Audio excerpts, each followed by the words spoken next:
That is Ryan Clark, that familiar face you're seeing right there, NFL football analyst here at ESPN. Okay, let's start with what we saw on Thursday Night Football last night. I can imagine as a former Steeler, perhaps a little painful, especially considering it came down to the last play of the game. But let's focus in on Chase Claypool because there were some antics, some things that happened last night. What was your reaction to one Chase Claypool? He's one of the most immature football players I've ever seen. As mature as he is physically, as developed as he is physically, he's that underdeveloped from an emotional and mental level when it comes to the game of football. He had an early personal foul. You go back to the Cincinnati game 2 weeks ago, he gets a personal foul late, follows that up with the drop ball on the next play.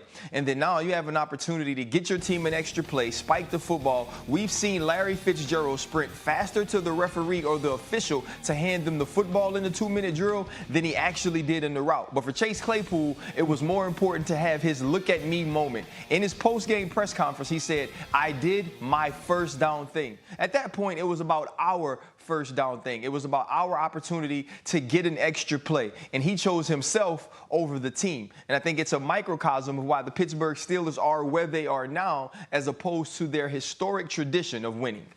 RC, me and Shay are listening late night to Coach Tomlin's post-game sound. And he said, we're not only going to assess what we are doing, but who we are doing it with. And we thought that was pretty telling. Can you enlighten us, as being a guy who played for Coach Tomlin, what you think he meant by that?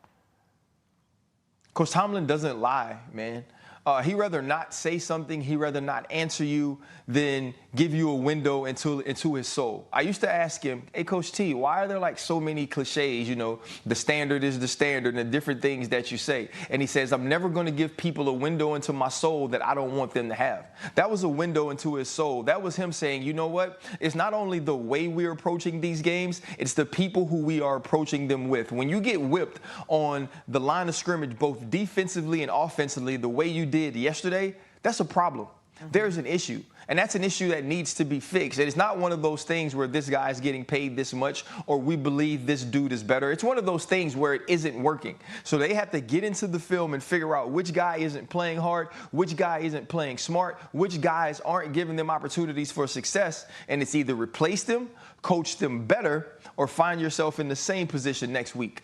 RC, there's those rumors swirling that Big Ben is going to retire after this season. Supposedly, he had told guys in the locker room, and inevitably that got out. Watching the first half yesterday, it looked like, yeah, Big Ben, you should probably be out. But in that second half, he showed his ability to compete and still play at the highest of levels. So we don't know for certain if he really is going to retire after this year. But watching him perform last night, do you believe he has more good football beyond this year left in him? No, I don't. Okay. And I think he should retire. I've said that. But I did underestimate the heart of a champion. I did underestimate the competitiveness of Ben Roethlisberger. When you look at this team, I said early on in the season, for him to be successful, wide receivers are going to have to make 4 to 5 wild catches a game. Chase Claypool, James Washington, those guys, Freiermuth, they made some wild catches last night when he was throwing the ball to the outside. But if you watch this team, the passing game isn't as in-depth because you can't drive the football in between the numbers. And you know that's a huge part of what great quarterbacks can do. He can still compete. He still has the mind of a Hall of Famer, but some of the things that he could do physically are no longer there. And so I think that he has to shut it down. He doesn't have to shut it down. I think that it will be wise of him to shut it down this year, especially when you look at his ability to evade the rush. Every time there was a free rusher, Big Ben was hit and fell like a ton of bricks. You don't want to keep taking those unnecessary hits and that unnecessary punishment when you don't have to. And Big Ben Roethlisberger doesn't have to.